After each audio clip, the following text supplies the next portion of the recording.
নিত্য নতুন আয়োজনে আল হেরা বাংলা ওয়াজ।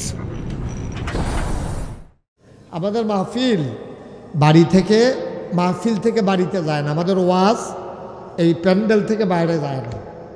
ওয়াজের ভিতরে হুজুরে তওবা করতে কইছে করছে, কানতে বলছে কানছে। সে কত গুনাহ করছে জীবনে, সব তওবা করছে। এই তওবা করুণার ভিতরে মাহফিল আসিল একটা ছাগল চুর।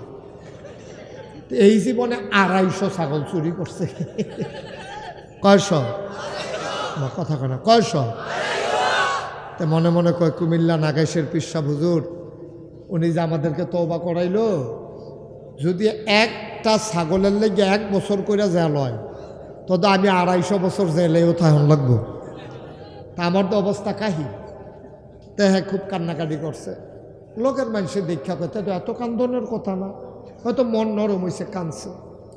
মাহফিল থেকে সে যখন বাড়িতে যাইতে আছে, গিয়া দেখে যে খালি রাস্তা, কোনো মানুষজন নাই, সামনেও কেউ নাই, পিছনেও কেউ নাই, একটা ছাগল রাস্তার মধ্যে দাঁড়াই রইছে। তে মনে মনে কয়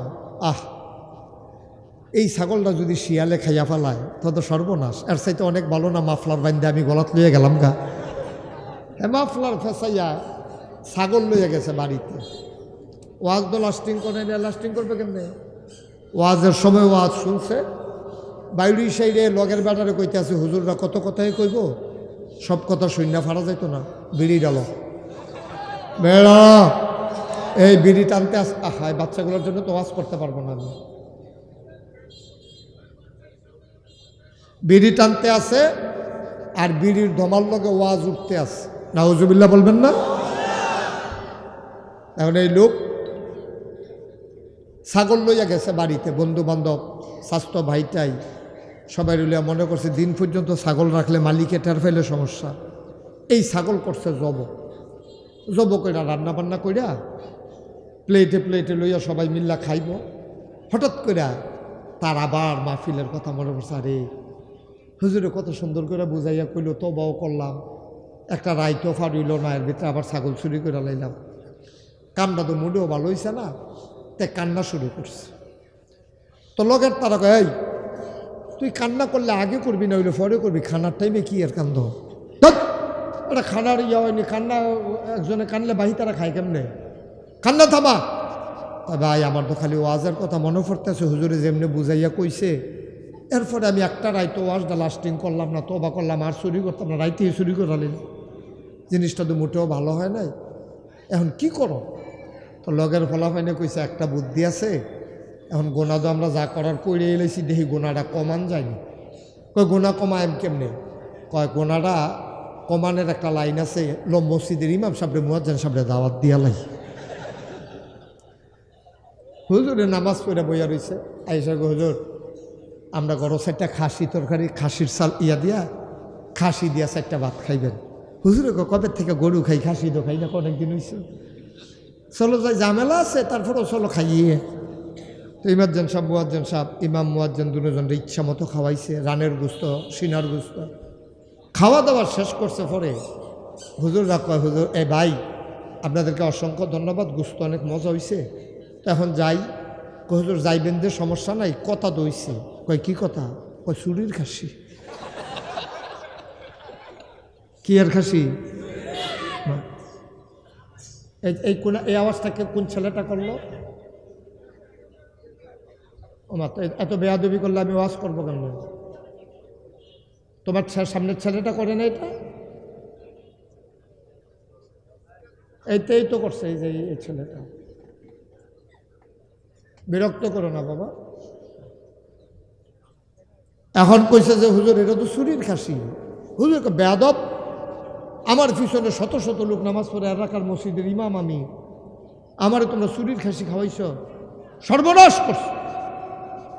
এই চুরের খাসির মালিক কিয়ামতের ময়দানে তোমাদের বিরুদ্ধে বিচার দেবে। হুজুর তে কি কিয়ামতের ময়দানে উঠবো? হ্যাঁ উঠবো, তুমিও থাকবা। ইয়াউমা ইয়ানজুরুল মারউ মা কদ্দামাত ইয়াদা, কিয়ামতের দিন প্রতিটি মানুষ দেখবে যা সে করেছে তার হাতের ভিতরে। আপনি যা করছেন, নামাজ পড়ছেন এটাও দেখবেন, নামাজ ছাড়ছেন এটাও দেখবেন। এখন হুজুরে বলতে আছে, সর্বনাশ, তুমি যে খাসি চুরি করছো, যার খাসি তিনি উঠা দাঁড়াবে, বিচার দেবে তোমার বিরুদ্ধে। কার কি হবে? কয় খাসিটা ওই ময়দানে থাকবে, খাসির জবান খুলে যাবে, খাসি বলবে জি আল্লাহ, তে আমারে চুরি করছে। যে সুর হে কইতে আছে, হুজুর যার খাসিতে আইবনি, হ থাকবো। খাসিটা কয়তেও থাকবো। কইতে হইলে আর টেনশন নাই, তে যদি থাকে তারে কয়েন যে নেড়ে তোর খাসি তুই লইয়া যা, তোর স্বাস্থ্য দেওয়ার কি, তো তার কোনো অভিযোগ নেই, তার খাসি তারে দিয়া দেবো, তো লইয়া যাবো গা, শেষ।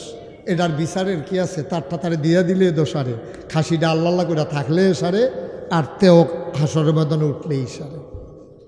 বুদ্ধি খাটানোর দরকার নাই আব্বা। সারা জীবন আপনি থাকবেন না দুনিয়ায়। আপনি কি মনে করছেন যে আমার বয়স কম, আমি কি এত তাড়াতাড়ি মারা যাব? আমি তো এমন অনেক ঘটনা জানি, মায়ের গর্ভ থেকে বাচ্চা বের হওয়ার সময় বাচ্চাও মারা গেছে, মাও মারা গেছে। এরকম ঘটনা আছে নাকি নাই?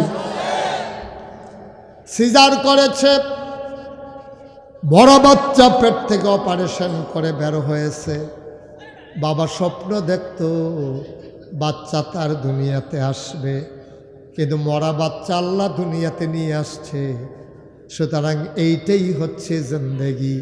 তুমি সারা জীবন থাকবা, তুমি আরো 10 বছর থাকবা, এই গ্যারান্টি তোমারে কেউ দিতে পারবে না।